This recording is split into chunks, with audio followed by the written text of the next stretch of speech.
Oh, from New York, New York, you are listening to Extra Time, presented by AT&T 5G. I am Andrew Wiebe with my partners in soccer, David Goss, Kalen Carr. No Matt Doyle on this day. We rotated the squad. Give him a day off. Kalen Carr? I didn't know Kalen was a kick guy. I thought it was a whole new person in here. Oh, really?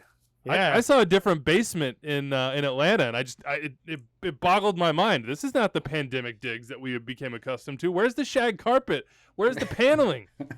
I've upgraded, guys. I'm sorry. I came down for a wedding this weekend, but my girlfriend's parents' basement is under construction right now, so I had to find an alternate studio. Last time I came down here for like a quick trip, at the beginning of the pandemic, I stayed for 5 months, so I had to sign an agreement that I will be vacating tomorrow back to Brooklyn. But I'm here for now. Per our agreement with your girlfriend's parents, you are not allowed to have natural light of any kind in your studio surroundings.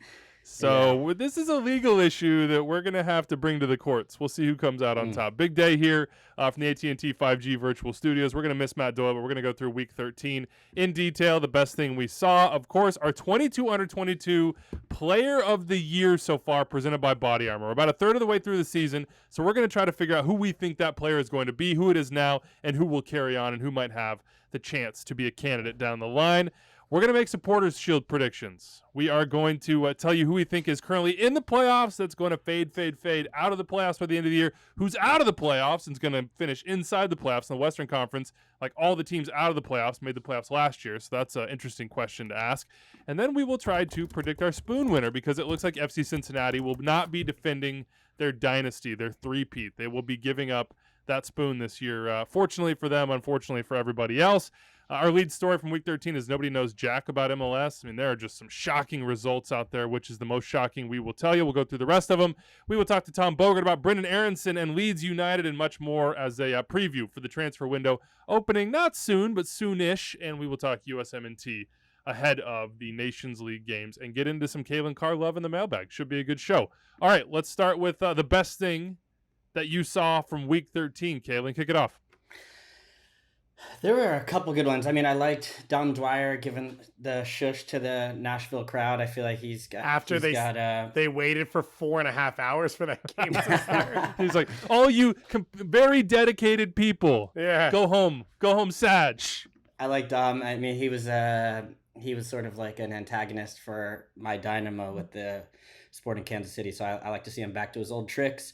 His son actually, I think, did the same celebration as well, so it's kind of like a symmetry. I always like those ones. But I think I'm going to end up going with Sean Johnson post-game. He and Shaqiri got into a little back and forth, which Sean did not back down from at all, which I loved. I love the narrative of like some of the like European global stars coming over and like thinking they're gonna have, and I'm rooting for Shaqiri, make no mistake about it, for the Fire, but I love the idea of like these guys come to MLS and think that they're gonna kind of like walk anywhere they want and say whatever they want to do, and then guys in MLS that are like, you know, lifers coming back and being like, nah, man, like I don't know what happened in the conversation, I don't know what precipitated it, but Sean is like always the picture of like cool, it's very hard to rattle him, and he was like, no, not in this case. So Ezra came in and was like, all right, maybe you want to keep it moving. go. In the grand tradition of Jesse Marsh on David Beckham, now we're not taking that noise. We're not taking that noise from you. I like that. Look, big win for NYCFC. We'll talk about them, of course, when we talk Shield here in just a little bit. Dave, go off the beaten path. Give us a deep cut here. I know you got one. Kalen went 2, so I'm going to go 2. My first will be Orlando City. A list. Yeah, it might be a list. Exactly. That is a list. Orlando City being down to 9 men and holding on in Austin to at least a draw. And as a player, I loved the like, oh, there's just balls coming in. And you could see them sort of getting a comfort zone to the point where Austin wasn't as dangerous as they should have been. And then after, everyone just swarms the ref and it's a whole thing. Oscar Pareja really plays I'm going to complain to you while calming my guys.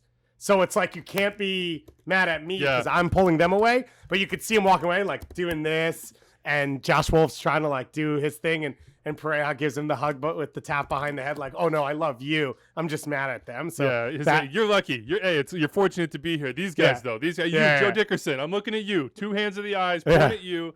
He's aggrieved in the most like I'm trying to think of the adjective. Just like, Respectful yes. way? Well, something somewhere in Pleasant that way? zone. Yeah, maybe. So that's one. And the other one is I'm all in on the Kerwin Vargas experience. Under 22 initiative signing for Charlotte, comes on, beats his man on his first touch. Lloyd Sam's ready to jump out of the booth to play with him. The crowd's on their feet. Didn't end up scoring. Didn't end up having an assist. Sold. All in. Let's do it. Every single game. It was so much fun, and it brought life at a time when, you know, I was watching that game, a couple of eyes on a few other games, but I needed a little bit of jolt of energy. So Kerwin Vargas, U22 signing for Charlotte. They've gotten nothing out of Vinicius Melo. So far, he's not been available for them at all. So it's a good sign for them to get a little bit out of Kerwin Vargas coming over from the Portuguese second division. Here's the caveat for the best thing that I saw in week 13 and literally everything I'm going to say on this show. Took the family down to southern Missouri, to the Truman Lake area, Osceola area to camp. And then it went biblical, which is fitting for that part of the country. It rained a lot. And we had to move to a hotel in Springfield, Missouri, that's my wooden spoon candidate for cities in the United States. No offense to anyone on this show from or residing in Springfield, Missouri. Maybe you agree with me. He's looking at you, Kalen. He's talking about I'm not. you in I'm Springfield, looking Missouri. I'm looking out into the ether with sympathy for anyone who is subjected to that life. I'm sorry, Springfield, Missouri, but got some food poisoning and suffered my way through, and then was literally comatose on Sunday. So all of this, take it with a grain of salt. I had to catch up on the weekend that was, but the best thing I saw in week 13, Jake Contense over in New England, who hits us up all the time, said, what's the best Revs goal against Cincy? The best thing I saw this weekend were the Leggett and Buxa goals. Oh my God, just back-to-back, technically brilliant, wonderful team goals. Just sort of finishes that stick in your mind. He has Tommy Mack in here, but I'd put that more on Roman Celentano, just not being able to see the ball. It's a good hit. He should save it. So I'm curious what you guys think. I'm going to say that the better of the two goals between Leggett and Buxa is, maybe I was going to go really like hard here, like very clearly, you would have to be insane if you didn't think, but it's Leggett by far for me. I love a good backheel goal, aesthetically beautiful, the rhythm of them, the reaction time you need, just the like creativeness in the finish. But I sort of think, and maybe Caitlin, you'd have a better perspective. Dave and I are not known to be goal scorers in our men's league days.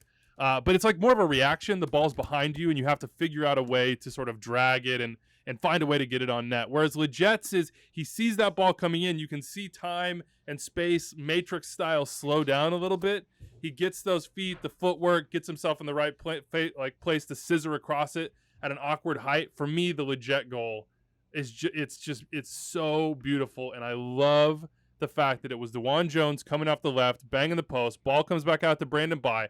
When the Revs are at their best, it's Bye and Jones flying upfield, providing service, and then Leggett going, full Keanu on it to put it in the back of the net. For me, Leggett by a mile. What do you think? I'm with you. I'm going to go with Leggett on this one. I almost always would pick a back heel over like a volley or a side volley, but this one was too clean. He caught it like just perfectly. The contact, it was just so pure. And you have to really, really throw that. Like you have to actually levitate and get around it. So I'm with you on that one. I'm the same. So there you go. We all agree on something for the first time. There's a moment. Anders was very vehemently back heel, so I thought maybe we'd have a debate here. I think Buxa was, I don't know if it was number one. It was Sports Center top 10. So that shows you where they stand in Bristol, Connecticut. But there's a moment, one, that DeJuan Jones goal, if it had gone in, I think would have been up for goal of the week by itself. So you have like the excitement, the energy around that. But there's a moment when the ball's coming to Leggett. I think it's when he pumps his back leg where it feels like it all slows down. And then the contact is so clean. The finish is so clean. So I stick with you there. And I think it was, I guess you expect the Buxa one from him more than you expect that Leggett goal. I'm also going back now. You get a little fist pump from Bruce in the reaction. Yeah. Very rare to get that. So I feel like Bruce was really feeling that. and then it actually cuts directly to an FC Cincinnati fan who's just like Yeah, incredulous, just like Yeah. pulling his hair. And it's like a really nice sequence, great camera directing. So I think all of those things you have to take into account in this Yeah, case. you got to give props to the producer on that one, on the ones and twos, really making the right cuts, giving us the storyline. But a big win for New England in Cincinnati. I wrote before the weekend that among 10 others, that Cincinnati was a team that had something to prove in Week 13. What they're trying to prove is that they are indeed for real. Like, they're actually 2 wins, 4 losses at home now with this loss to the Revs. Had they been able to beat the Revs or just get a result, I think, against the resurgent Rev teams, I think that would have solidified them more as a true playoff contender, but we'll talk about that more. They won 4 in a row in MLS. Wasn't 3 of 4 on the road? Yeah, no, I'm What not saying is the road. I'm not saying the road is the issue. No, Actually, what that's I'm the, saying that's, is the, in a that's the league- shock. No, my point is in a league where everyone wins at home, you built a gorgeous stadium, you have one of the best fan bases, they march to the game. I don't know if you've heard. What's shocking is that Cincinnati is in the playoffs and for some reason cannot win at home. It is one of the weirdest things in Major League Soccer. It is extremely strange. By the way, Charlie Davies at TQL Stadium this weekend calling that game. He says it is the best MLS stadium he's ever seen, been in, period. Wow. Full stop. So they didn't miss a single thing there. So we got to find a way to get to Cincinnati is what I'm saying. Got to get you guys in the march so that this joke can kind of end its course, Gotta perhaps, try it. and we can all be a part of it. Can't TBD knock on it till that you one. try it. Exactly. Till you Some march say with it's those the fans. Springfield, Missouri of marches, but that's just a rumor that's out there. Yikes. Springfield taking strays. All right, let's get into it. Our 2222 players of the weekend presented by Body Armor. We're widening this out. We're going full season. I think the player of the weekend has got to be Thiago Almada. Jesus Ferreira didn't start for FC Dallas.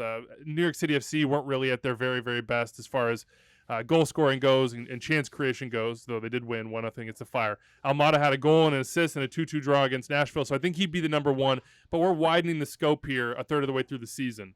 Who is your player that you're going to predict for the end? I mean, it could be the player for now, too, that you think is going to sustain it and go all the way to the end, but who is the 22 under 22 presented by Body Armor player of the year so far? And let's double that as a prediction for the full year 2022, Kalen. Who you got? Jesus Ferreira. I'll take the Golden Boot Take the leader sitter. and the obvious choice. Yeah, exactly. And like I think when you project forward as well, well, it's crazy because I don't remember the last time we've had a domestic striker at the top of the Golden Boot race this far into the season. And then when you project forward and with how much he has at stake on the line going towards the World Cup and trying to get hold on to that number 9 position, I think that's only going to continue to have him searching for goals and hungry for them in a good way. I like the way that this team is set up we saw, incredible goal from Areola this weekend as well. So you have that kind of like dynamic wing play, which fits him perfectly well. And we've seen him successful with the national team, very similar. So 21 years old, leading the line, everything is kind of going his way, DP contract. I think I'm going to just go ahead and get the obvious one out the way for us. It's been a season that we kind of dreamed up for Jesus Ferreira. I mean, this was the big question mark. Is like, how goal dangerous can he truly be? We knew he can be an impact player attacking wise, but it kind of seemed like positionally TBD. Is he a second striker? Is he a 9? Is he more of like, is he better off the wing maybe? I mean, second striker seemed to be what people sort of agreed on, but he has thrived. And the best thing about it is he's in Berhalter's system. Like with Nico going to FC Dallas, it was the perfect storm for Jesus Ferreira. I would throw out Alan Velasco as another maybe. I mean, he'll be in the 22, I think. He won't be among the winners, but there is more to get from him as well. And if you add that to Paul Areola, who's been absolutely amazing. I think it's 4 goals in 4 straight games now. I mean, Jesus Ferreira is going to be there. They got him a rest. Frank O'Hara got the start, but that's a great call. Probably the favorite there. Dave, you want to go out on a limb, or are you going to go chalk once again? I was told that I had to go chalk here. So I just want it to be known that I'm being pull contained. back the curtain. I'm being contained. So I'm going to go Thiago Almada so far. I thought you were going to say Obed Vargas after you said you had to. Yeah, true. That would be a little bit more of the puppet master behind the scenes. But no, Thiago Almada, he's the most expensive player in MLS history. He's been good so far, goals and assists, obviously one of each in this Nashville game, a really special assist to tie it for them, or second assist to tie it for them in the end. And you can only see him getting better, right? It feels like, one, if Joseph comes back, now his life gets easier, another player for him to set up. But even if not, he gets more used to the team, his teammates, the league, living here. On top of that, Araujo hasn't been available the whole time. I think he's the best player on this team. So his life should only get easier as he's in the team game in and game out going forward. And it's hard. It's one of those things where when we used to do this list, it's like, who could be worth $18 million one day? He already was bought for that number. So he's like already at the top of the list, even just coming into this league. I mean, it's not even, we just saw Brendan Aaronson sold for $30 million, which we'll talk to Tom Bogert about that here in just a second. What's the hasn't happened yet? That's true. I guess it's okay. Tom's. It's like no. I think Tom would tell you too. It's going to happen. You can't say it in the past tense. I thought there was a little bit of bit of report rumor that you were trying to pull on Tom Bogert. No. Okay. No. I think Sam Stejsko's eating an Italian sub somewhere, so he's not paying attention. Gotcha. We can't stand for that. Let's see. I'm gonna go Mamadou Fall. It's not quite at this point. I don't think LAFC are atop the support. They are. No. So Supporters Shield leading LAFC, Mamadou Fall. Starting center back for them was his age profile, his upward trajectory, his ability to be goal dangerous. He's still working out some kinks in the back sometimes as far as decision making goes, but he has a range of passing that's really impressive. He can break lines. He can push the ball forward. He just has a physical skill set that makes him a nightmare, especially if you try to play the ball in behind him. So I think if you have a center back in his age profile with his ability, the track record of being on the best team in the league, which we'll get to in a little bit, I think LAFC will be at the end of the year. It's hard not to look at that player at 21 or 22. It's easy to get sucked into the goals, and I'm as guilty of that as anybody else. Probably one of these guys who are on the attacking side of the ball are going to win this thing, quote unquote, finish atop the 22 under 22. But do not sleep on Mamadou Fall. He's just scratching the surface, I think. It's tough because they're conflicting picks because I think your 42 over 42 was Giorgio Chiellini. So it's hard to see both of them get on their lists, but it'll be interesting. Who's the presenting sponsor of that? I don't know. Who would be the presenting sponsor? Bengay. Yeah, like the back patches. You just put it on at night. You'll wake up feeling refreshed. You can get up in the morning. Listen, you'd be a good ambassador for that. I would be. That's right. Where's it at, man? I would. For those of us who are 35 but feel like you're 42, icy hot back patches. No free ads. Sorry, we can't do that.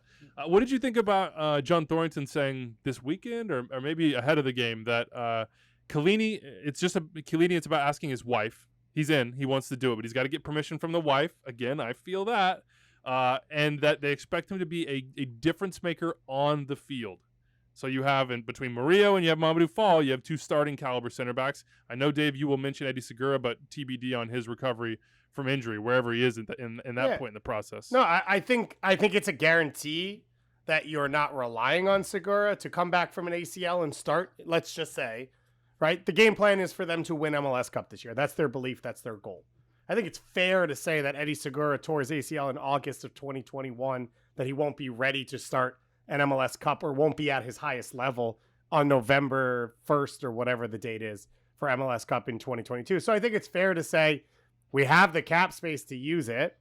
It's more of a guarantee to get Chiellini. Also, I mean, what else would they say? Besides, like, you're not paying him $1.5 million to be a team leader off the field, and you're not paying him for the future. Like, it's all now or never at the age he's at. So I understand what they're saying. I get the idea behind it.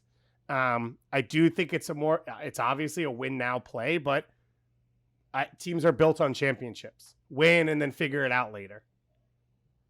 Could be a shield thing too. I mean, you're just looking at depth and you're looking at quality of depth. I know he didn't play full season for Juventus.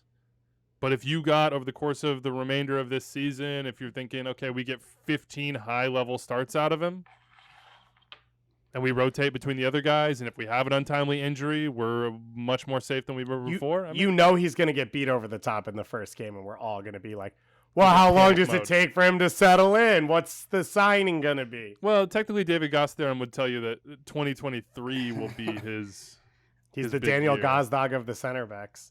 I've been trying to wrestle with this one because I actually got asked about this on Sky, and I was sort of taken aback by the fact. At first I shot the rumor down to be like, to MLS, like, I just don't see that happening. And then the report started coming out to say, oh no, this is actually legit. LAFC is after him. And I was actually really even more surprised when I found out who was coming for him, because it doesn't seem like an LAFC type move. One thing they have gone out and done is, like, looked for experience all over the pitch and looked for players more from the MLS side that have won trophies in the past and been in successful franchises. I thought part of that was really smart. 1, for depth, 2, for experience, and 3, I think because they have a new manager coming in. I do like the idea of pairing Fall just being so young with somebody of that experience, where I've seen players in the past where in past iterations of MLS where you take sort of like a grizzled old vet and you put Bobby Boswell next to Steve Birnbaum, and you see one guy has more of the physical attributes and the other guy has more of the sort of cerebral part that's helping the other guy kind of find his He's form. the Damian Perenelle of MLS 5.0. I just successfully compared Bobby Boswell to Chiellini. All right, this is extra time. Let's go. But I love that. I understand it from that perspective. That said, like, the only other comp I could think of was Nesta when he came to MLS and he played for Montreal, and kind of gave him the business. Hit him with the 1-2. Didn't know what was happening. So I think there is like a little bit of a difference. To be fair, he was playing in Houston in the heat, and it was the second half, and I was much fitter at the time. So I just think he ended up coming off the field afterwards too, which was like a sort of a nice little feather in the cap. Nesta out. Yeah, sorry. I think he came back and played again. He probably doesn't remember it as he's sitting with his World Cup trophy. He's probably sitting this week reeling after these comments. But I think there is a learning curve for one. It's really difficult. I don't know if he fully understands what's in front of him. I'm sure LAFC would have tried to prepare him as best as you can, but you just cannot prepare yourself for what you don't know. So I think it's a bit of a risk. I'm out on the move overall, but I tried to look at the positives to see like how this could fit with the pieces. But I would I guess, what does it say about Murillo? Because are they looking for an upgrade over him? Because or is it Fall you would think Fall would pair with Chiellini, so you have that sort of crossover of different attributes. Yeah, it feels like a competition thing to me of like let the best man win, and that's the best thing for their title hopes. Could it also be that Mamadou Fall has interest? He's a 19-year-old center back who has exploded onto the scene. It may be that they're anticipating an offer in the summer that they might not be able to refuse. It may be that Mamadou. We'll ask. We can ask Tom Bogert about this. Yeah, we should, because if you're going for the trophy, right, then you would try and do a loan back or whatever it was where you sell and you keep them for the rest of the season. Yeah, we should ask Tom though. We will. How about in this 2020 or 22 exercise? How about a dark horse or a couple dark horses outside this top 3, which I think it's a pretty solid top 3 of guys that have a good chance to be there. I mean, you could throw Gaga Slonina in there. His recent form has been tough, which he obviously has admitted publicly, but he still has just an incredible sky-high ceiling. I mean, the kid is 17 years old, starting first division games, and not always being his very best, but sometimes being very, very good. So we'll talk to Tom about him too, because I think there's going to be some more to come as far as his future goes at the club level. Dave, I know you always got a guy that you're thinking about. Who might it be? There's a couple of them. Can I do a list now? Oh, just I grant you permission in this case to proceed with your list. So Ismail Kone would be one. Obviously started the year hot, has been injured the last few games, but got the Canada call up. A ton of excitement around him, and I think Montreal will continue to be good. Nathan Harriel, he displaced Oliver Mbaizo, who was starting for Cameroon off and on in World Cup qualifying, African Nations Cup. He is the locked-in starter at that team. And we'll talk to Tom in a little bit, but he's talking about Kai Wagner leaving. Harriel can play on both sides, so I think he should be in that conversation. Anyone who plays for NYCFC technically is in this conversation, but there's specifically like 4 or 5 Brazilians and Argentines in the attack, Thales Magno probably being the leader of them. But Cade Cowell, I think this is a name that isn't surprising, but also the way this year has gone maybe has reemerged. He wasn't getting opportunities in the right spots under Almeida, and since he's left, it's been really good for Cade Cowell. He's finding spots in the game where he should be dangerous. He skinned Ben Sweat like ridiculous towards the end of the game. Last week, he's playing on the wing. Abobasi's making good runs off him. Jamiro Montero looks good. Espinoza's a threat, the opposite side of him, so people have to mark him 1v1. And I wouldn't be surprised if he is playing every game, which isn't always the case for people on these lists. And so he's able to play his way up the list rather than perception or future prospects and all that type of stuff. Still like the 18, Cal doesn't shout. turn 19 till October, by the way. I would just reiterate the NYCFC duo of Magno and Andrade. I mean, if indeed Tati gets sold in the summer and he's doing the old song and dance again of talking about how, like, if River came and, you know, Gallardo wanted him, he could never, ever in a million years say no. And, of course, they just sold Julian Alvarez, so maybe they have the funds to make it happen this time, et cetera, et cetera. But if Tati goes, it's not going to be Eber that plays game in, game out at that number 9 spot. I just don't see that happening.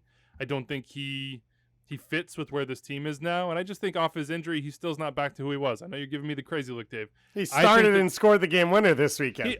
It was a PK. Okay, but he was the center forward who helped them earn it. Okay, fine. I just think long term for them to be at their very best, to me, it would be Tyus Magno. So when I think about this team, if Tati goes, you might see Tyus Magno Have in you the front ever of a chance creation machine. Have you ever seen Tyus Magno play center forward and be at his best on the field at that position? No, but we didn't see that from Tati either. So until in practice, I agree with you, but I do wonder when this all comes to play. And I'm not saying you're wrong. I'm just saying I wonder if Talles Magno is continuing to do the things he's doing on the wing and you lose Tati because you sell him. Is it not better off for your team to keep Magno where he's been successful rather than ask him to shift positions while you're losing the last year's Golden Boot winner? Blah, blah, you blah, might blah, be blah. right. You might be right. Here's a question for you. If you're NYCFC and you sell Tati, and you would assume, given their scouting and the algorithm and everything we have already talked about with NYCFC and their ability to identify and acquire players within the City Football Group, do you think if they sell Tati, it's a guarantee they go buy a 9? No. No. I think all of the players are on the roster that they feel are necessary to win MLS Cup this year. Even selling Tati, you don't think they would have in their mind a name, you know, if they think Magno is better at the wing? Because I can see that side of it for you. I don't think they will buy. I don't think they'll buy Raul Rui Diaz type player. I think that signing. My point is, I think if they have that 9, it is still with an eye towards the future. It's not to win MLS Cup this year. It's not to replace Tati this year.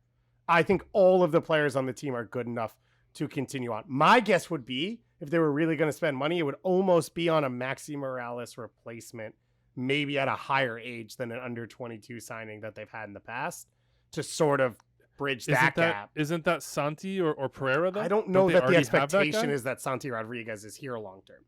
I don't think the under 22 guys, the young guys, are guys that are supposed to be here for, what's Maxi been here now? 6 years? Yeah, he's been the foundation. Right. So I think I think Thiago Martins was part of that, of like, this is a guy who will be around for a while. I don't know. I think they might make a signing like that in midfield just for the future. All right, we'll have to see. Going to be a big summer for NYCFC because sure seems like between like Tati and Buxa and others, there's going to be some big sales at some high leverage positions for teams in MLS, and that will affect who we think might win the Supporters Shield. We'll get into more specifics, folks, from Week 13 via these conversations. So, who is winning the Supporters Shield? This is prediction time. This is not like, no weebie lists here. I know that that's what I'm known for, but I'm just calling it out before we get into it. You gotta put your name down. Got to put it in ink. Kalen, who is winning the Supporters Shield in the year 2022? Oh God, it's like doing these once in the beginning of the year is bad enough. Now we're just gonna keep we should have had Anders dig up who we said in the beginning of the year, because I'm sure I said LAFC. Maybe I'm wrong. Did you? I don't know. I feel like I'm pretty steady on that. I'm gonna go ahead and assume I was wrong. I was looking at Sorry, it. to be clear, I'm pretty sure everyone picked Seattle. Did we? Yeah, I think maybe I did not pick to Seattle. a man, but like I think the majority was. Yeah, we also didn't know this was existing in pre-extra time mode, where it was like before we knew that we could possibly win. Yeah. So we were just kind of like, yeah, okay. We were in the cave at the time. We didn't know what was outside of the cave. We had yet to ascend to this new reality. If I'm looking at it now, a part of me wanted to go towards Nashville because as like sort of a sneaky pick, because they had played so much on the road in the first half of the year, and I've seen teams and been a part of them as they've kind of like come down the back half. They have been good at home. I don't think they've lost since they've been home. 2 draws, I believe, and 2 wins. They did concede the late goal to Dom Dwyer that I already mentioned. I enjoyed, and then that first match, I think it was against Philly at home, where they Andre Blake just like stood on his head, and it was insane. So I like that they could make a real run at it, but the problem with them, from my perspective, is the depth, and particularly the depth up front when their main options have been Ake Loba, all due respect to David Goss and his theorem. I might be breaking the prayers up. theorem. Yeah, it's not really hitting right now. And Not then, every individual can break the theorem. and Back Zubac. up, So they back just up. it hasn't really clicked for them as of yet, as far as that depth piece. And then when they went to Houston and they rested Hani Mukhtar and they rested Walker Zimmerman, we saw what happened. So I worry about depth, which is key to the Supporter Shield. So all that's to say, I'm sticking with NYCFC at this point. And yes, I know there's some risk with Tati potentially leaving, but I have been more encouraged by Eber coming back into form. I don't actually think they need him to do all of the things that Tati does. We can just go back to potentially going to what Eber did well, which is being in the box to finish the action. And I think if they look to add anywhere, it might be more on the outside, looking at that right flank specifically to add some sort of ability to kind of get forward and get that wing play that they've been really good for in the past. So I just think just with the wealth of options, the youth of the team, which I think we've seen a lot of Supporter Shield winners really rely on some of that youth and energy. They have been able to proven that they can do it in a lot of different circumstances, a lot of different even stadiums. And now they've been back home. Once they've been able to kind of set aside Champions League, we've seen them kind of rise to the top. So I continue to think that back line, they've only given up one. I think the only team with less goals given up is Philly, but at the same time, I think NYCFC has a lot more going forward as far as their diversity within the attack, at least from what we've seen from Philly right now. So I'm going to lean on NYCFC. That's my case for them. Do we think Tinnerholm, could he come back this year? He's supposed to. They say he's Sounded on like track. The That would be question nice. is, the question is, with the way he plays the game, coming off a blown Achilles, how long it takes for him to reach, right? Because he's a monster athlete, covers every inch in the attack. Can he be that guy this year? I think is a question mark. Just overall. Yeah, and they've got Gray, but I think they might add something there to the mix. NYCFC right now 23 points. LAFC leading the Supporter Shield standings on 26. But NYCFC with a game less played than Philly, Austin, and LAFC, who are ahead of them on points, so 1.92 points per game right now, with the distraction that was their CCL run to the semifinals as well. 6-1-1 at home, so that's a really good sign. You got to win your home games. You got to be dominant there if you want to win the Shield, and you also have to be better than 500 generally away from home, which is the more difficult proposition. And that's why I'm going with LAFC. They've been good both home and away. Actually, you see them drop points in 3 out of 7 games at home, which is a little bit disappointing.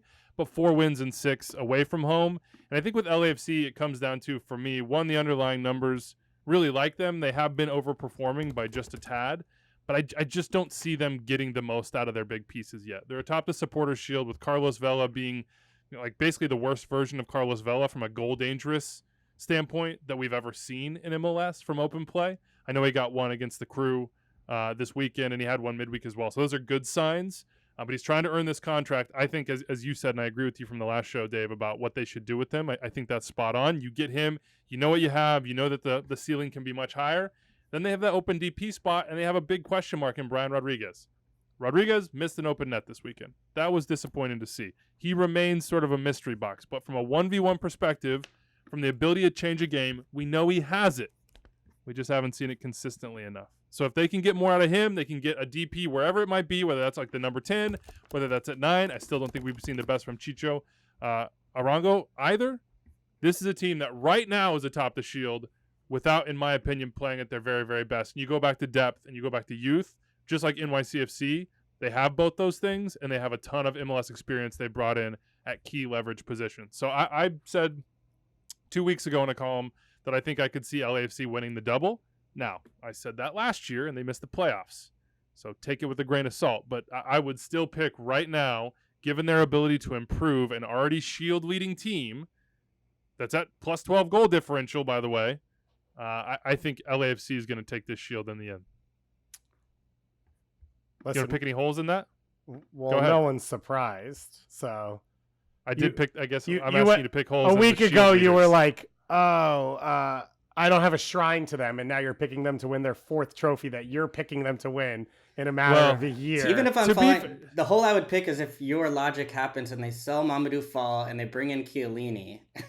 I could see that back line beginning to fall. But what if they don't? That was just a guess. What if they don't? What It if was they your have idea. This is I your know, plan. I know, but I'm backing away. If they have a 4 deep center back pool here that they can just run it. Now, what I will say also to the Shrine comment is that LA Galaxy fans are probably begging me to take down the Shrine.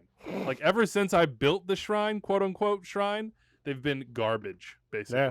It's a So Dennis maybe the Closer shrines, shrine. yeah, maybe shrines are not what you want here in the Weeby soccer basement. My poking holes in your guys' argument will come through my pick, which is the Philadelphia Union. I think, one, both the teams that you guys picked are still in Open Cup, and you spent how much time talking about NYCFC struggling while having that second competition to play in? Well, what if they continue on in Open Cup play? Philadelphia is not in the Open Cup anymore. They can focus on the one competition. So I think that's an advantage to Philly in terms of Open Cup run. In terms of home and away, they've gone and beat Montreal in Montreal. They went and beat NYCFC in away. They went and drew at LAFC. I'd say they only have 3 games away still against what you'd call top teams. And one of them is New England this weekend, when New England has to play midweek in Open Cup and Philly's off for the week. I just think when you look at this season, clearly from the points per game so far, there are not bottom teams that are going to be give me points over the course of the season. I don't think anyone's breaking 70 points. Like this is going to be a lower point total than what we've seen. And so Philly grinds it out. There are a lot of ties. Well, the ties become wins for them. They don't become losses. That's not been Philly's case over the last few years. And so if there's a year where they can continue to grind out results, NYCFC, fantastic. What happens when it gets tough for these young players who have never carried a team before and Tati's gone? And so I understand Maxi Morales is still there. On the flip side for LAFC, we've seen the holes in their team over the last year and a half. And I look at a Philadelphia team, they're 3 deep at center back. They've got options at fullback.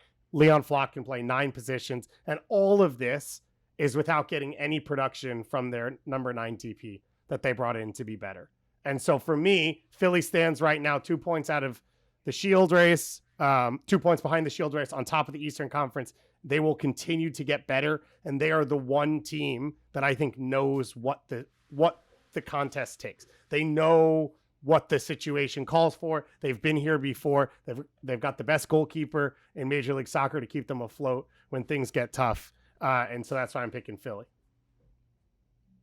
Nobody's lost fewer games so far than Union. Just 1. 6 wins, 6 draws. What'd you see from them this weekend in Portland? Well, they needed a goal. They needed to start scoring so that the game could become a little bit easier for them.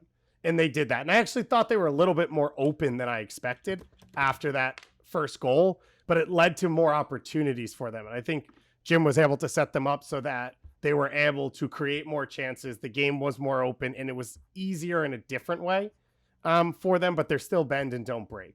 And when you get into the final third defensively, I thought Jose Martinez was everywhere, including in Diego Chara's face, which was my favorite part of the game, including complaining to the ref 7 seconds into the game, which is when you should start complaining, because you'll never get a yellow card if that's the way you handle it. Is he like a little bit more demonstrative, the Eastern Conference Chara, like in the sense? Well, that his he could lead. He could break Diego's foul record potentially, but he would be higher on the yellow card list than where Yeah, he Diego would. Chara is for He would, sure. you're right. You gotta He add doesn't the do it with a smile. smile, so these Add the yellows smiles come to the out. repertoire, yeah. Yeah, but he's elite. He covers his spot incredibly. Bedoya was really good in this game as well, finding the openings, finding the gaps. And Sergio Santos is not the player that's going to lead you.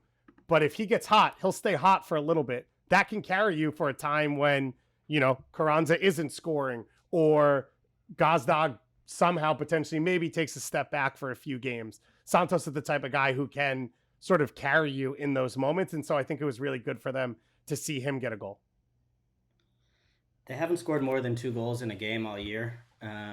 And they're so good defensively that they can win. 2 goals is generally enough for 3 points, and even 1 most of the time. I do worry about just when you look at kind of the territory where they are based in the table. And when you play tighter matches like that, one or two draws can go the other direction. So I worry a little bit about whether if they can get, similarly the way we've talked about before with them, if they can get a little bit more production, and part of it is like we saw this with the Revs though last year, where they scored more goals, but they often, I think at a lot of times they won a lot of really tight games as well and defended on that back line. So I don't know. I hear the case for Philly. I think they could be a sleeper as well. I mean, as sleeper as you can be in second in the East when they've been and they won the Supporters Shield not long ago. But yeah, I don't know. I think I would still lean towards LA. I LA also and New would York. say this. Now, it might be different about NYCFC.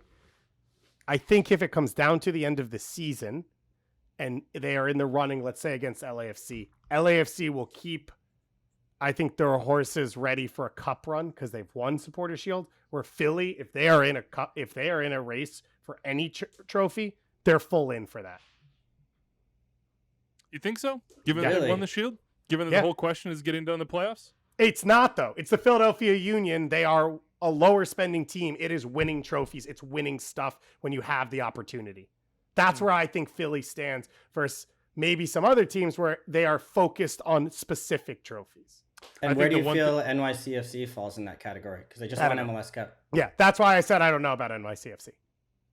The one thing I would point out with Philly is like that line they walk at home so far has been 3 wins, 4 draws, which is sort of what we were saying about Nashville as well. Of like, hey, you gotta get more wins than draws at home. Basically, you gotta pick up 3 points as often as possible in order to win the Shield. We will see. Let us know who you think. Let's quickly go through the team that's currently in the playoffs that we think is going to finish out. Kalen, who you got? Who's going to drop out? Why do you keep coming to me first? Well, it's on the list. I can go to Dave. You want me to I'll go? go first. No. I got it. I'll go first, Okay. Kalen. Come on. All right. Take your Yeah, time. take one off the list, please. I'll say Charlotte first. It's an easy one. They're the last team in right now. Not really a knock on them. I think they're going to continue getting better as a team. But one, I had to pick one. And two, there are clear holes in their team, and there are teams below them that I believe will continue to get better or continue to improve in the season. Mainly the New England Revolution. Look, and if you're going on points per game, Atlanta would rise above them right now, and so would the Revs. But Charlotte, with 13 games played, jumps up. They have had a great start at home. That's really fueled them. They've been pretty poor away from home. Not a big shock for an expansion team. We'll see what they do in their transfer window as well. But I agree with you. I see them dropping out. We're going to give Kalen another second. This is going to break my heart. I'm sorry, Cincinnati. I just don't see it over the course of an entire season. There's too much reliance on Lucho and on Brandon Vasquez, and I don't see it. Not with the back line, not with 21 goals allowed. They're playing on a really, really like thin knife edge, and I give all the props in the world to Pat Noonan for, instead of saying like, you know what, we're going to pack it in, we're going to be super defensively responsible, we are going to be stout, and we're not going to give up chances. He was like, nah, F that. We're getting after it. We're going to go try to score goals. We're going to be an exciting team to watch. We're going to make it fun to tune into Cincinnati games, but sometimes it's going to be, we're going to sacrifice a little defensive stability. And I don't know, maybe they're not sacrificing that much because the back line is still a big TBD for me. So I think Cincinnati, though it has started well, probably is going to have a fade down the stretch, in particular just because I think teams will either figure out how to mark Lucho or will just start kicking him even more. And if he's not chance creating, I don't know where it comes from for them. Sidebar, I liked Nwabodo. I think that was a good signing. I'm excited to watch him continue as their six. They need that on the back. They need that at center back and probably at fullback as well too. But TBD. So Cincinnati, I apologize to you. Well, I feel I'm sort of regret to agree with Goss on the Charlotte pick. That said, I would say they are still a team very much in flux. They just added Shinyashiki. I think they're still figuring out exactly who's been really good, but they're still figuring out exactly how their pieces fit. And then may actually, as we know, Miguel Angel Ramirez will go out and advocate maybe for some more signings at some point. So I think that could happen. I feel better about Cincinnati. I actually feel pretty good about putting them. They look like a playoff team to me. I hate to do this. I'm going out to the West, and this pains me. Don't do it. But I'm taking my Dynamo to Wow. Wow, traitors among us. Wow. Dynamo. I mean, I hate to do it, but I mean, they're seventh right now, but I mean, it's really tight right around that area. But the problem is really the way I look at it. Nashville is just one place above them. I mentioned how I think they're going to be able to actually really climb in the second half of the season with all those home games. You go down below and you see the Seattle Sounders, who I think we all expect to get above the line. I'd say the same thing about the Colorado Rapids at this point. And when I just look at the Dynamos, it's honestly, they got a huge result this weekend away against the Galaxy, which I feel like anytime I see the Dynamo beating the Galaxy, I just feel great, immense pride, and like this kind of like vanquishing of the demons. And not just 3-0 beating them, out just there. whooping them.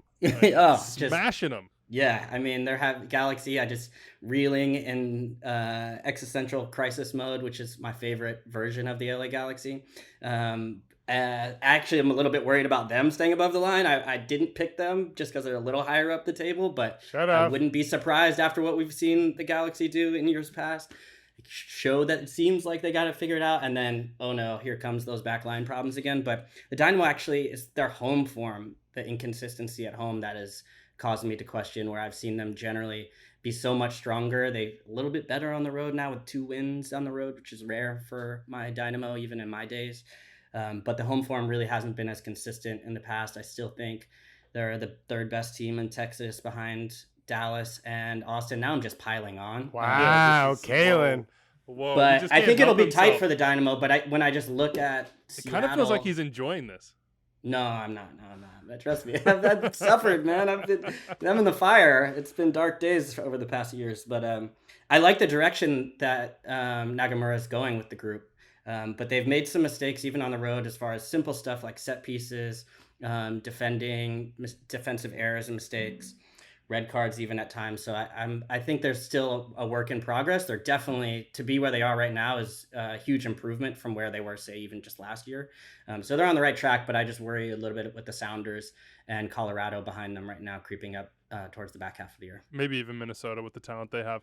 Let's go positive note, because Dynamo did have a 3-0 away win at LA this weekend. Houston Aero hit us up and says, I'm excited for the Dynamo right now. I had 1 win on the road over the last 2 seasons. We're already at 2 with convincing wins. Sebas is on 8 goals plus assists over the last 8 games. Quintero seems revitalized. Thor got off the mark. Watch out for him. And we finally got production from our wingers, plus Ache is coming.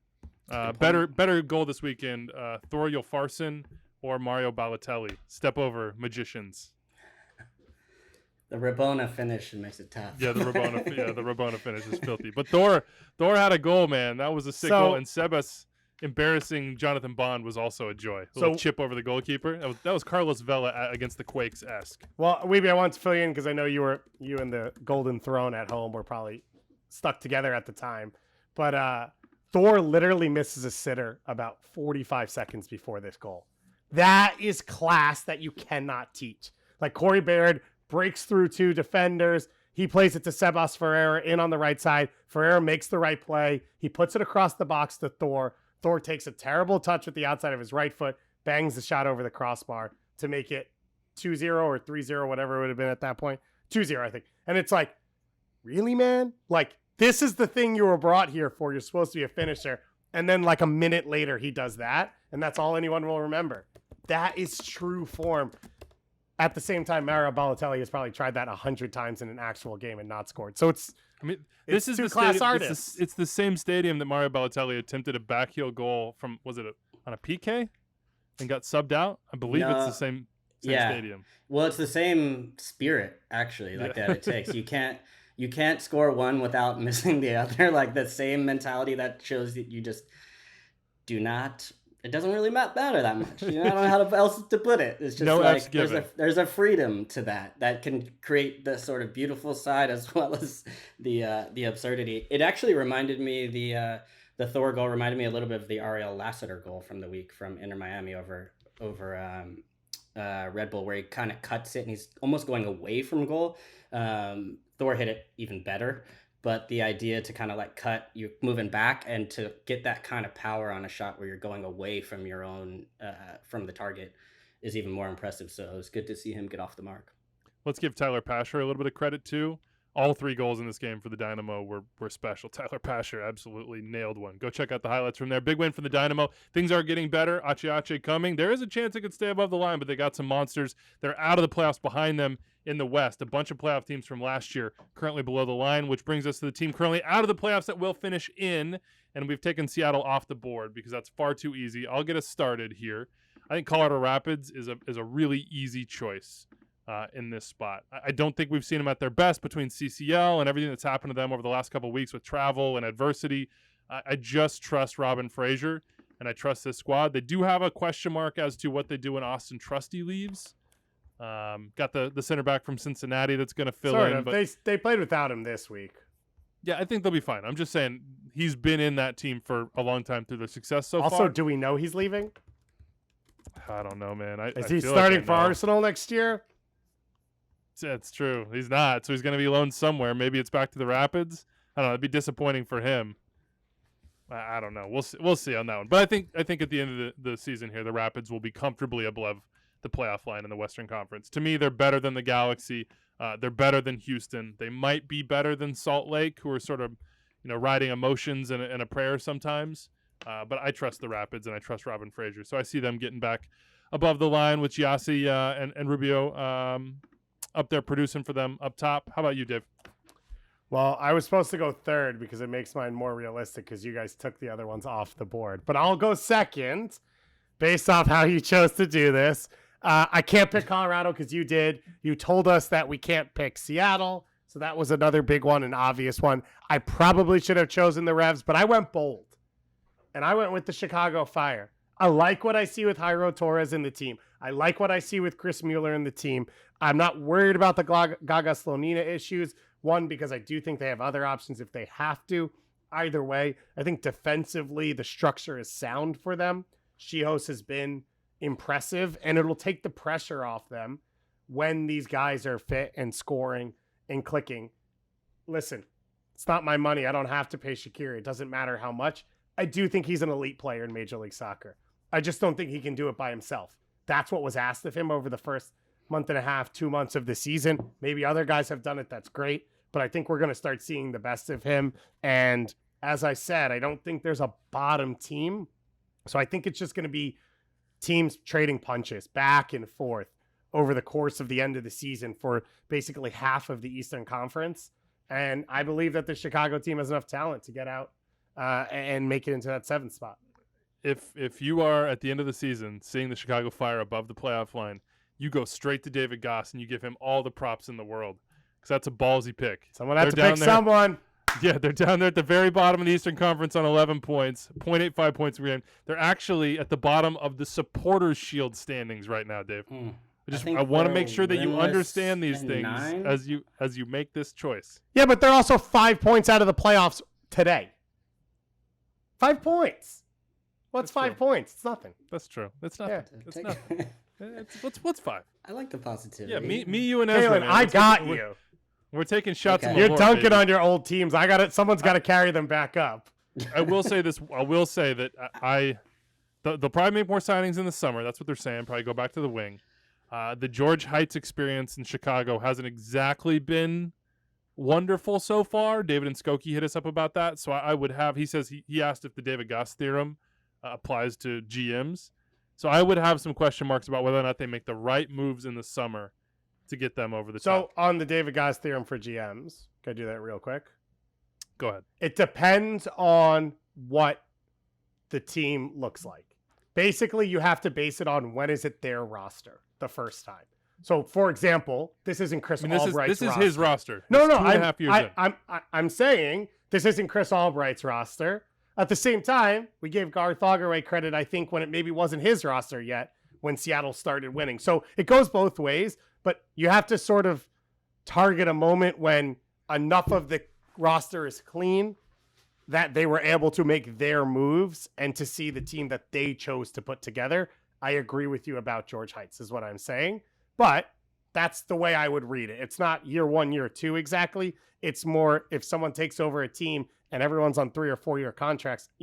Pat Onstad didn't really have a lot of choices he could make about the Houston Dynamo this year. So I wouldn't say next year, if they're not in the top half of the Western Conference, that I'm already judging what they've been able to do.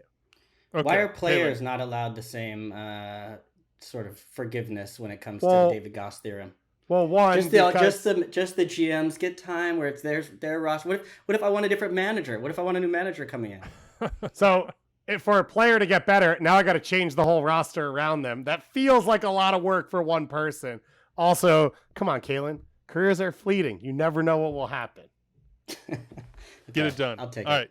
Who's your team out of the playoffs right now that's going to finish in, Kalen? I've got Atlanta.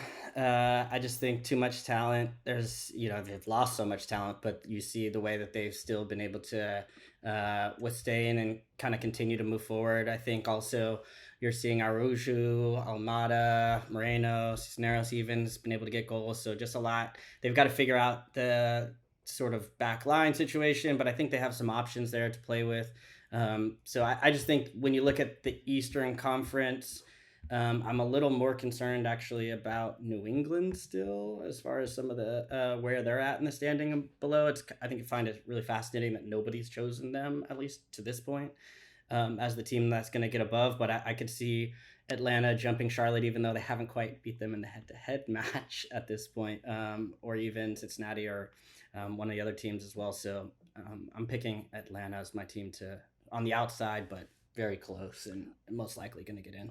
I mean, I trust New England too, and I would go there. They just have you're losing Matt Turner, you're losing Adam Buksa, you already lost Tejon. I know you got Barreros in, but it's not going to be like same impact immediately. I think that's pretty clear.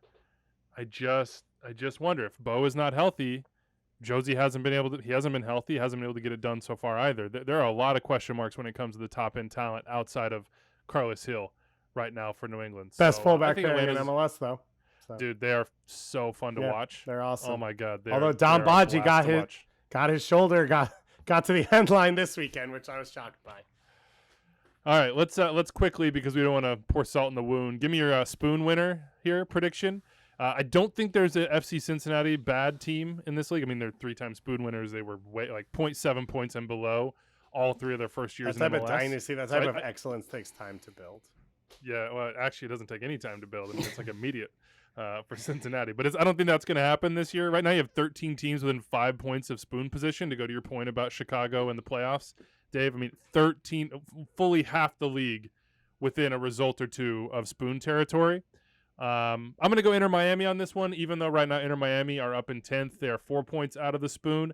I think you got to look for a team that over the course of the season is going to have like a bottom fallout moment. And we've already sort of seen that at times for Inter Miami, or at least through the way that Phil Neville has talked about it. And I also don't think that they have the roster flexibility to go make any big moves in the summer to really reinforce the team between the sanctions that they have and all the other things. You've already seen them have to basically turn this whole thing over. So if Leo Campana gets hurt, or Leo Campana stops scoring, or Gonzalo Higuain, despite having a moment or two where you're like, oh, he's into it this weekend, checks out, or if Gregore gets hurt, or if something just, if there's a result that goes south on them and the vibe changes, I just don't think that they have the depth, and I don't think they have the ability to change the squad. I could be wrong. Chris Henderson could be listening to this being like, you moron. We actually have XYZ lined up. It feels like they're a team that is going to be susceptible to bad vibes. And once bad vibes get a hold of you, sometimes they drag you all the way to the bottom. So Miami is going to be my choice here, despite the fact that they're in 10th in the Eastern Conference right now, and they just won at home against the Red Bulls, which is crazy because the Red Bulls don't lose on the road, but they lost at Miami, which is bizarre. And I also think this is maybe the clashiest game in the history of Major League Soccer. The pink and the red. Yeah, it was brutal, hideous, brutal to watch. It was ugly. It was just the worst. Like just watching the game on like the highlights, because obviously I was I was laid out. Thank you, Springfield Mo.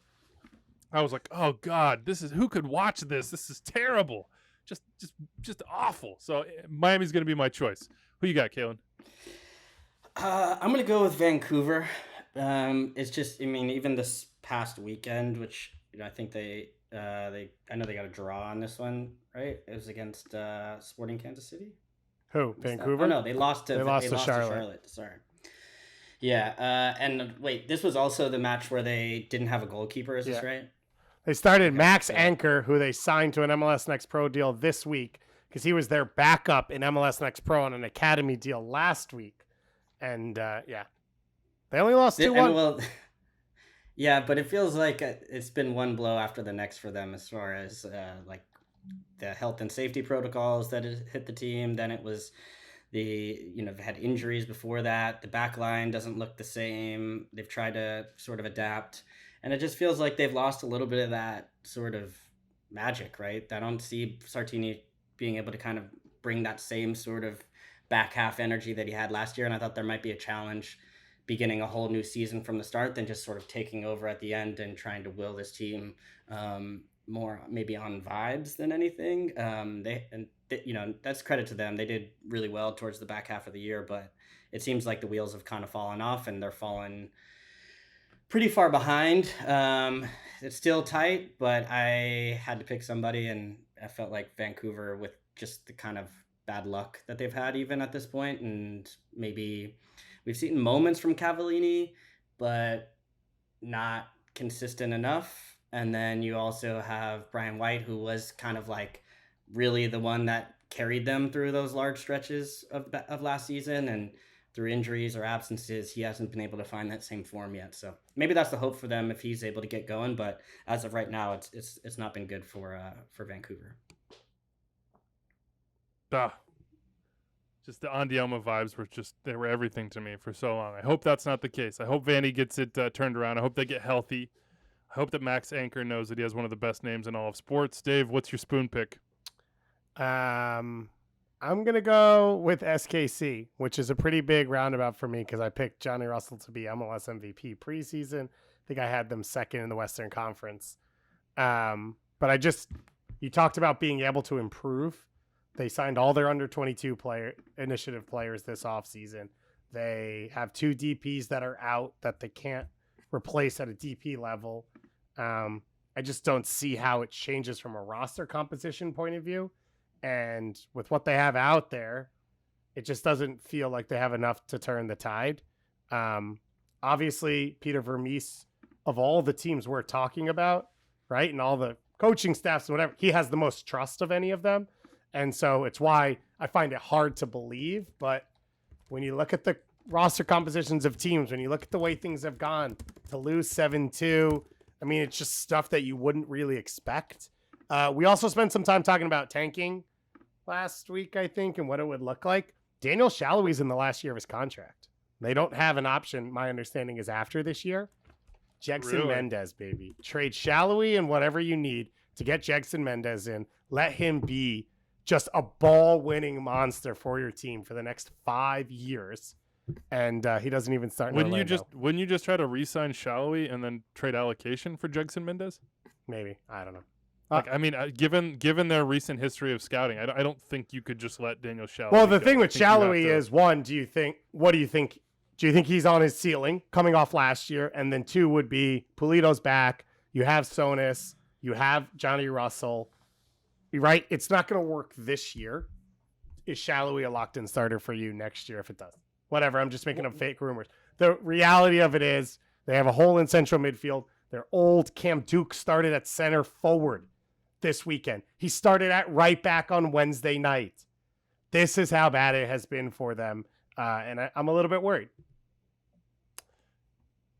I also don't understand how Sonis not starting. I think Peter thinks he doesn't run enough off the ball, which if you look at talented attacking players in SKC's system and wonder why they're not starting, that's a pretty good top spot to go to of like, okay, well, why is this guy not starting? Well, watch him off the ball. Does he run enough to keep the shape defensively? Does he put guys under pressure? Does he make off-ball runs? I just think they got to find a way in this season to get some positives for the future, and he looks like one of the few guys that can create on his own and is goal dangerous. So I don't think Kansas City is going to finish in that spot, but I guess we shall see. Let's run through some other big matches from the weekend and then get to Tom Bogert on Brenden Aaronson, as well as talking a little Jesse Marsh and Leeds. Maybe we got Selena as well. We'll ask about Mamadou Fall, and then get to the mailbag, which is all Kalen Carr love. What do you think about Montreal RSL? RSL go on the road. RSL, according to Trey Fitzgerald, who is the PR maven over there, 4 points off shield pace despite 8 games played away, 26 players used, 90-plus games lost to injury, 4 of the next 6 and 6 of the next 9 at the Riot, which is actually rocking now. starting Saturday against Houston on the road. Savarino arrives Tuesday. Krylock back soon. Big time vibes for RSL, who go to Montreal and win 2-1. That's a big win for Come them. back to win 2-1. They gave up Yeah. a goal in the opening minute of this game. I didn't think they got blown off the field, but I didn't think that they were good in the first half, and they bounced back in the second half. It was sort of everything Pablo talks about, different ways that it can happen. You get Glad. Wow.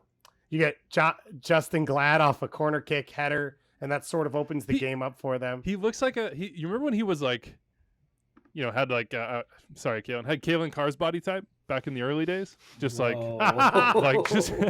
just all limbs. Just all limbs. Man, and it worked dude. for you, Kalen, because you weren't trying to get like into people. You're trying to get around them. You know what I mean? But Don't try to play nice now. Don't try to play nice. That Justin Glad looks like he's been in the weight room for like 5 years. It's really tough, He looks too, like because low-key, Kalen's actually in Atlanta for a trial at center forward to fill in at that position. You just heard his confidence. These knees would not last a minute on that turf. Anyway, big win for RSL. Georgi Mihailovic, another goal, minute in. A little finish there. Looks a little like Frank Lampard arriving late in the box. Miami 2, Red Bull 0. Again, the clashiest of wins for Inter Miami, but they will take whatever they can get at this point. To win at home against the Red Bulls is actually a huge accomplishment. They got it done in this game. Red Bulls still have question marks as to who's going to be the person, people, etc., putting the ball in the back of the net because they got the talent. But seems like the results are a little bit wonky for them at times.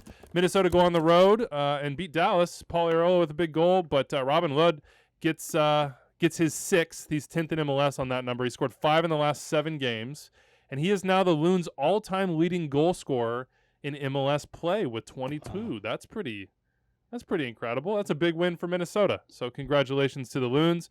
Austin, Orlando. This one probably deserved more time. Orlando fans are pissed. They do not like the refereeing calls that they believe went directly against them in this game. 2 handballs on Rigo Schlegel in rapid succession with Orlando up 2-0. That sees Schlegel get sent off. Cesar Araujo with the red card on video review for violent conduct. I don't think any doubt about that one, but especially upset about the corner kick late on that led to Musa Jite's equalizer. I'm with them on that. It doesn't look to me absolutely did not hit an Orlando player, in my opinion. Did you have a feeling, Dave, on the handballs? Did you think it was cruel? No. The 2 yellow cards? No. I just think it's one of those where it's like the reality of the game you wish wasn't that way, but it is what it is. That's how I felt.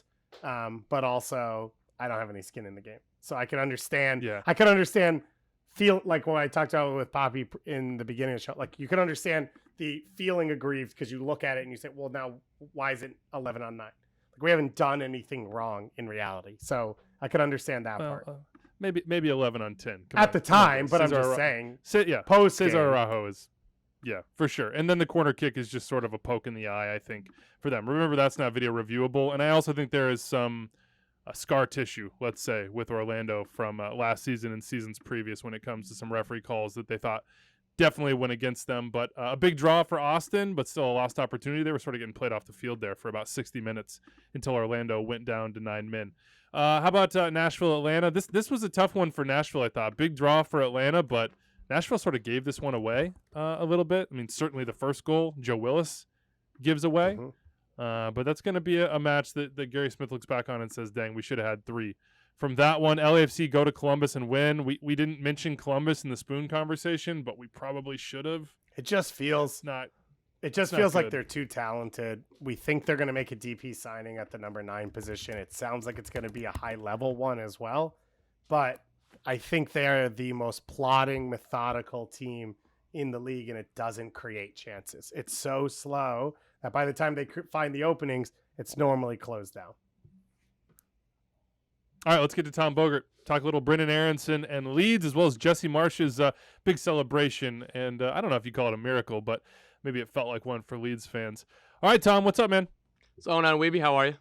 Good. Always a wonderful day when I get the wood grain behind you, the paneling. Kalen doesn't have it anymore, but you will always have it. So that's a wonderful part of our lives. Are you in my girlfriend's parents' basement? Where are you, man?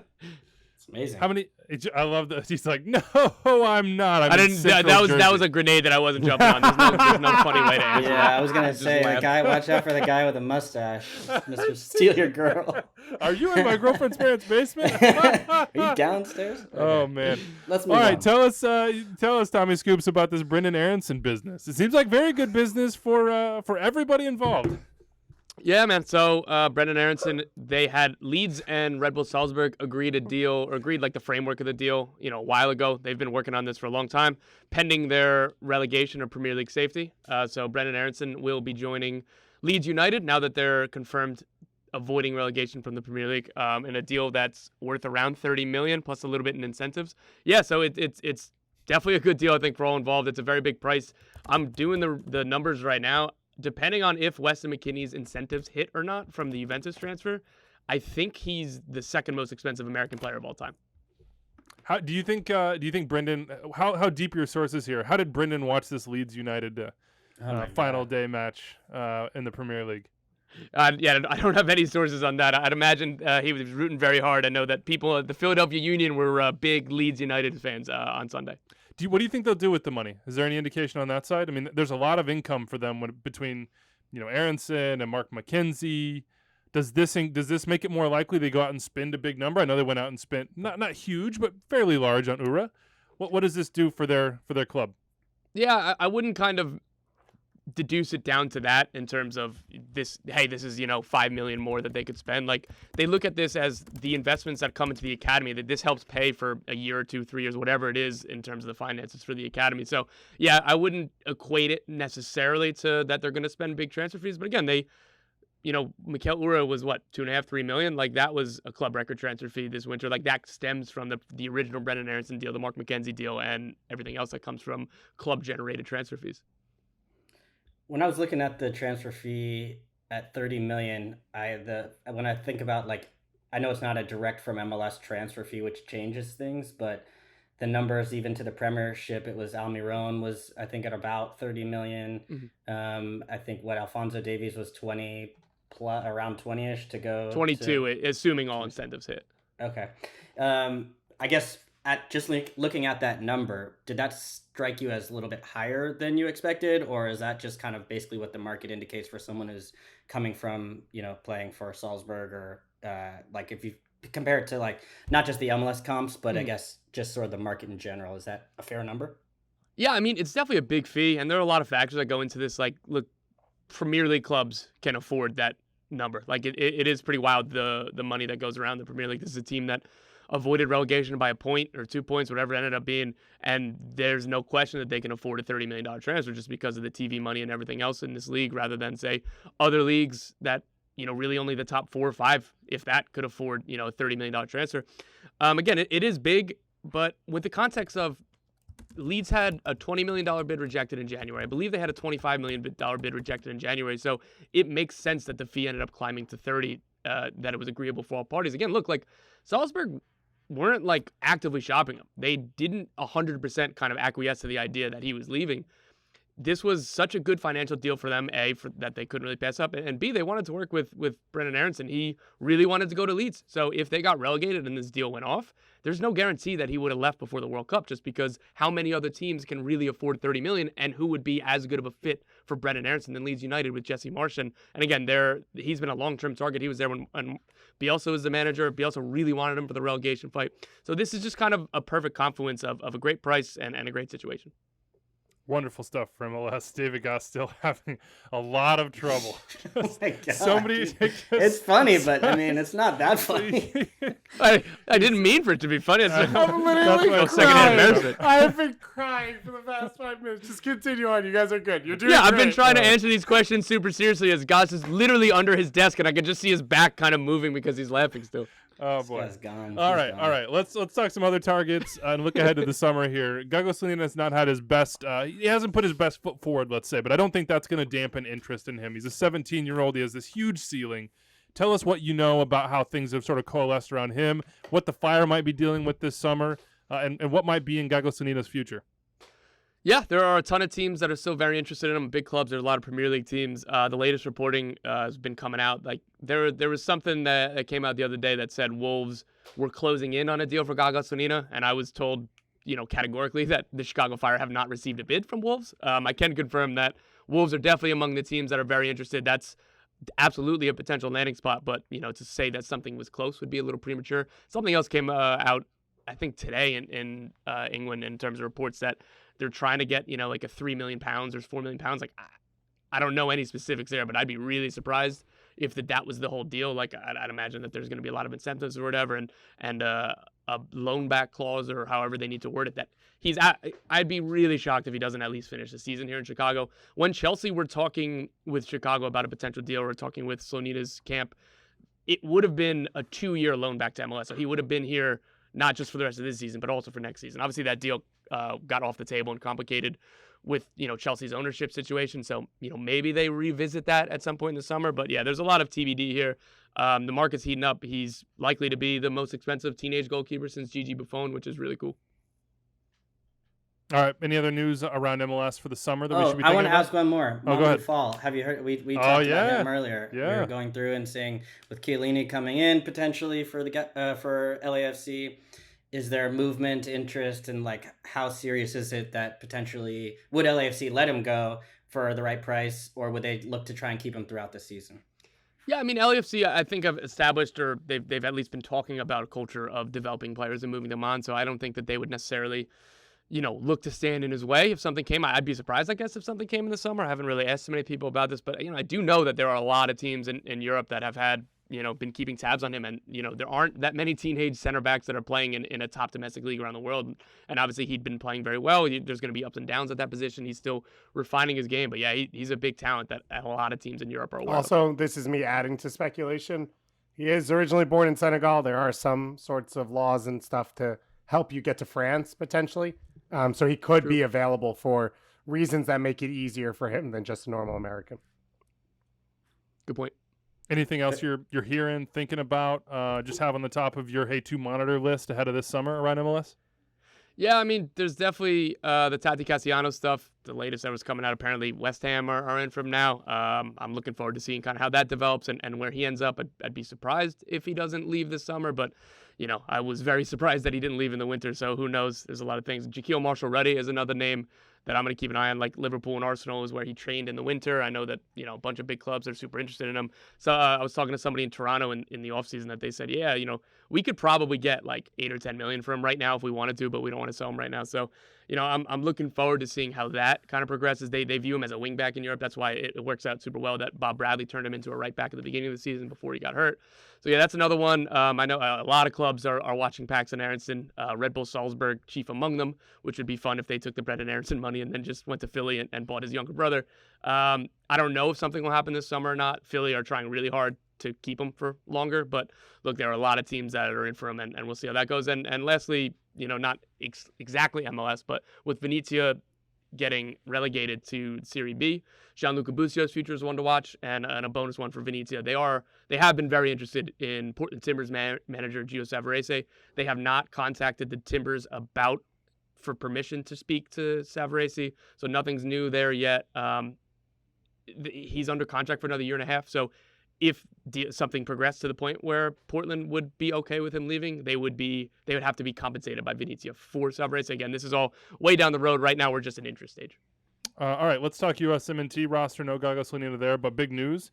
Slonina committing to the U.S., I think between now and our last show. Anybody have thoughts on that? I mean, I'm happy for him to have made a decision to do what he felt was best for him, to do what he felt, as he said in his statement, that was sort of in his heart. He had a lot of push and pull there. Obviously, the Polish Federation coming out to Chicago, doing the full court press on him. And I think Greg Berhalter and his staff has shown a really good capability for sort of meeting people on a human level and just saying, hey, you make the best decision for you. You explore all the options you can. And if the U.S. is the one that you want to take, we are here. And we're ready to bring you into the fold. He's not in this USMNT roster. And I think Greg said form was the reason why. That's understandable. Again, he's a 17-year-old goalkeeper. He has a lot of growing to do, and sometimes removing distractions can be the best way to grow. Any thoughts on Gaga or the roster here? I mean, it's sort of the guys that you would expect. There's nobody no crazy additions. I mean, you could point to Cameron Carter-Vickers, who had a great season at Celtic. You can say, okay, Eric Palmer-Brown, but he's been in. Those two seem like guys that'll compete for a spot that Miles Robinson would have filled. Joe Scally is here, so maybe some of the very vocal folks on Twitter can quiet down for just a little while, but they won't because there are some players from MLS rosters on this team. Georgie's in, which is a great thing. Malik Tillman, obviously, which I don't think we've talked about, from Bayern Munich or Bayern Munich 2, whichever you want to define there.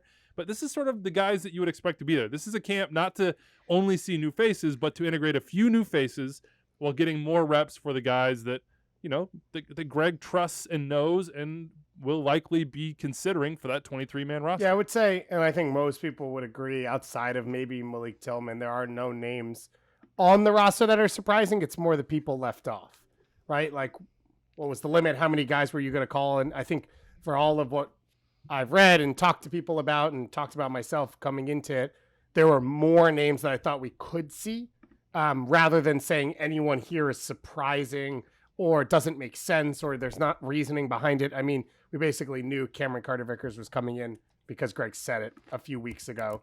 I think we all expected Joe Scally to come in for the reasons he's talked about. Haji Wright has scored the goals. He deserves to be there. So Malik Tillman's really the only surprise. I just thought with the position at where it's at and Giassi Zardes injured, that Jeremy Ebobisse or Brandon Vasquez would get a look. Just bring them into camp. I don't know what the loss is. I understand saying you want people to earn their spot, but I mean, no offense. Has Malik Tillman earned his spot?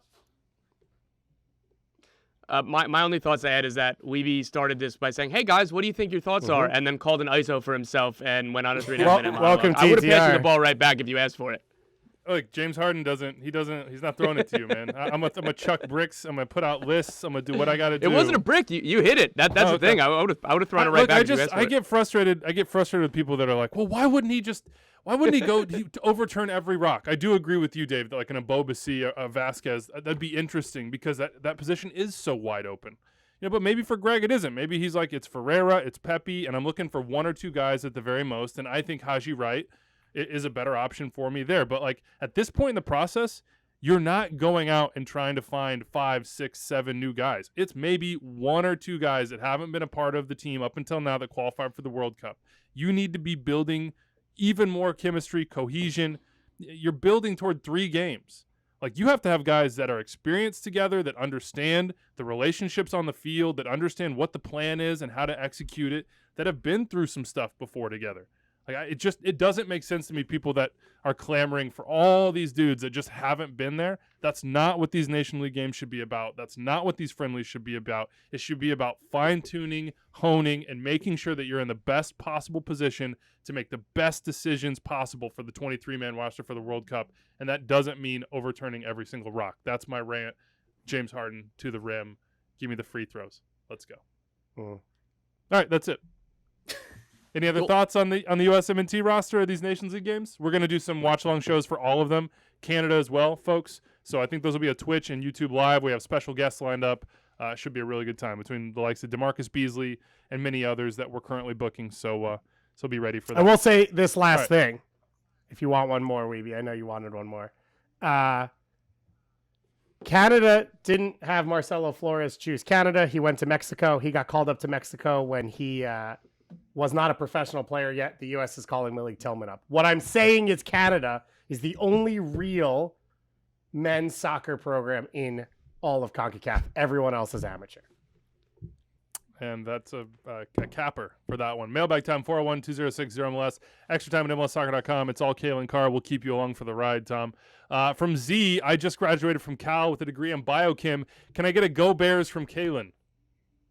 Hell yeah, go Bears, man. Yeah, there we go. Z is all about on the Kalen Carr train. And then BK says, extra time, gents. Thanks for the great show and content twice a week. First, apologies. I must confess, I didn't follow or listen to your show regularly until last year because Kalen's voice is so similar to Landon Donovan that I thought Landon was on the show, and my deepest apologies, but LD has annoyed me for decades.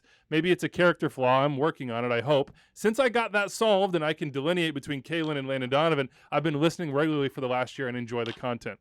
Sorry, Kalen. How long was that tweet thread? It was an email. That wasn't a tweet thread. That was an email. Yeah. That's Okay. incredible. One, that's incredible. BK took the time to get in the email on that one. So what do you think about being compared to Landon Donovan from a vocal perspective?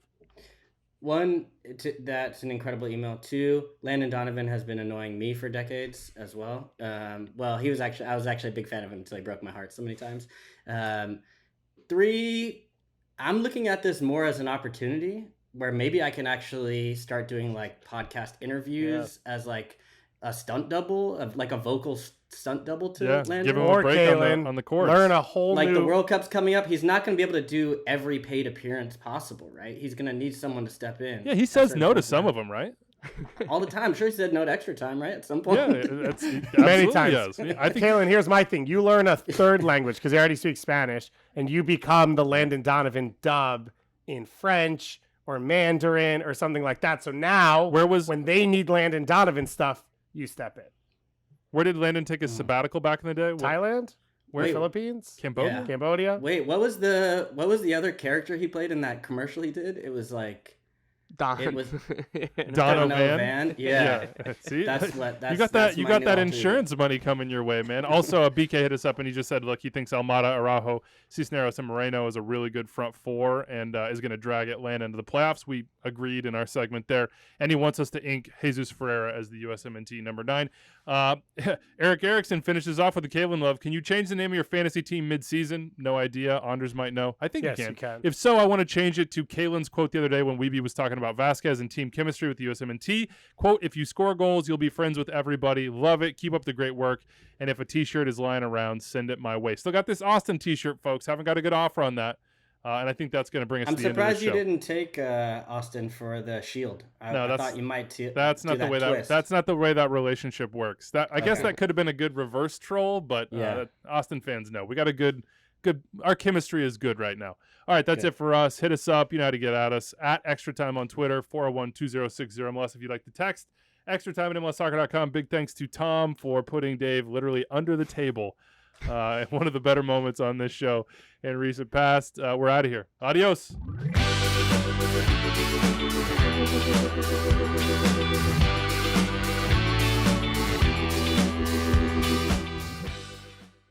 Congratulations, you made it through more than an hour of Extra Time. That means you love the show, and if you love the show, you probably want more episodes. Click right here for more episodes of Extra Time, and here to subscribe to the MLS YouTube channel. Thanks for following along.